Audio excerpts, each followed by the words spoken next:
Hello everyone, if you wanted to know how you can play Counter-Strike Global Offensive on your computer in 2026, then you have come to the right place because in this video I'm going to show you how easy it is to download CSGO on your computer easily. So first of all, what you're going to do is you're going to open up your web browser and then you're going to go on to this link. I'm going to put this link into the description of the video. So Counter-Strike Global Offensive is unlisted on the Steam store. You cannot find the game if you search for it. You have to go on to the link. So here's the link. I'll put the link into the description of the video.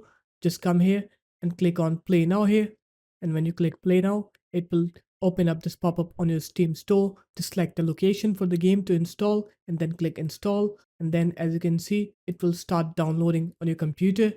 I have CS2 installed and now CSGO is installing as well. So there it is guys, that's how easy it was to download Counter-Strike Global Offensive on your computer. If you guys found this video helpful, make sure to leave a like, comment and subscribe to the channel, and I'll see you in my next video. Peace.